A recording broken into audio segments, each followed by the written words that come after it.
Students, आज अपन जो है डी ब्लॉक की इम्पोर्टेंट जो प्रॉपर्टी है परमाणवीय त्रिज्या, इसकी आज व्याख्या करेंगे अपन। परमाणवीय त्रिज्या, परमाणु की त्रिज्या। इसको देखने के लिए जो एक पहले डायग्राम देखा था, उस डायग्राम को अपन देखते हैं वापस। ये जो डायग्राम है परमाणु त्रिज्या को देखने के लिए, कक्षकों का जो डायग्राम अपन ने पहले देखा था। परमाणु त्रिज्या किसको कहते हैं कि नाभिक से बाह्यतम इलेक्ट्रॉन तक की जो दूरी है वो दूरी कहलाती है उसकी त्रिज्या।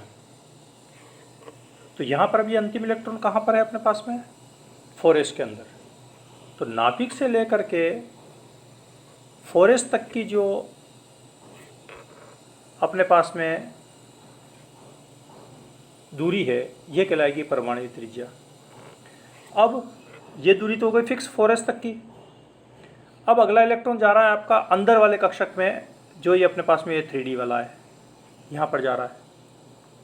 तो ये दूरी तो फिक्स है। अब इलेक्ट्रॉन यहाँ जाए तो जाता रहा इसमें, 1 जाएगा, 2 जाएगा, 3 जाएगा, 4 जाएगा, कहाँ तक जाएंगे? ये 10 जाएंगे। ठीक है, 10 तक जाएगा तो ये और ये बाह्यतम कोश तो चेंज ही नहीं हो रहा है, आप अंदर कुछ भी बढ़ते जाइए। तो यहाँ ये फैक्टर इसकी परमाणु त्रिज्या को बढ़ने नहीं देता है, लगभग आकार को क्या रखता है? बराबर रखता है। लेकिन एक फैक्टर यहाँ पर दूसरा और डी ब्लॉक के लिए स्पेशली काम में करता है, जिसके लिए इस प्रॉपर्टी का नाम आगे चल कर के आएगा shielding effect. Shielding effect, shield करना, किसी चीज़ को ढांकना। वो क्या चीज़ है कि आकार किसकी वजह से होता है कि नाभिक जो धनावेश है वह इस इलेक्ट्रॉन को आकर्षित करता है। तो जितना आकर्षित करेगा उतना उसका आकार बनेगा। अब अचानक क्या हुआ, 21वां इलेक्ट्रॉन जो इतनी दूर पड़ा हुआ था 4s से, अचानक वो अंदर जाने लग गया, 4s से भी अंदर। तो ये नाभिक बजाय इसको आकर्षित करने के किसको आकर्षित करने लग जाएगा? 3D के इलेक्ट्रॉन को, जो कि उसके नाभिक के नज़दीक है। इसलिए आकर्षण बढ़ जाएगा। आकर्षण बढ़ जाएगा तो ये जो शेल है 3D वाला वो खींच करके कहाँ जाने लग जाएगा? अंदर की तरफ। जब ये अंदर की तरफ जाएगा तो आकार में क्या होगा? कमी होगी। इसकी वजह से तो आकार में कमी नहीं है, लेकिन 3D और नाभिक के आकर्षण की वजह से, कौन कौन? नाभिक और 3D इलेक्ट्रॉन। इसकी वजह से यहाँ पर क्या होगा? अपने पास में आकार में कमी होगी। ठीक है, और इसी तरह से एक दूसरा फैक्टर यहाँ पर और लग रहा है। वो फैक्टर कौन सा है कि ये जो इसका 4D के जो 4s के जो इलेक्ट्रॉन है इसके ऊपर इसका आकर्षण कम हो गया, लेकिन यहाँ पर एक दूसरा प्रभाव वो लग रहा है। वो क्या है कि अब ये 3D ने इस इलेक्ट्रॉन को शील्ड कर दिया, 4s को।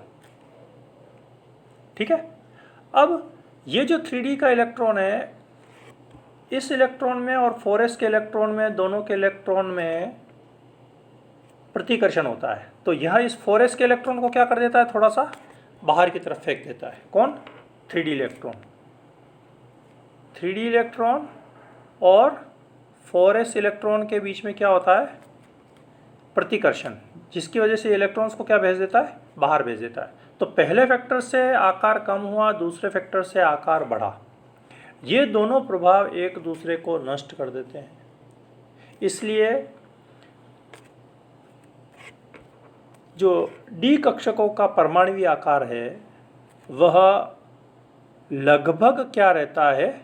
बराबर रहता है। लगभग बराबर रहता है। लगभग बराबर रहता है। ठीक है, किस वजह से? उसका आकार, उसका अपने ये देख लिया कि किसकी वजह से रहेगा ये? शील्डिंग इफेक्ट की वजह से। शील्डिंग इफेक्ट जब लगेगा तो परमाणु का आकार इनका, तो ये एक प्रॉपर्टी है परमाणुवीय त्रिज्या। Thank you.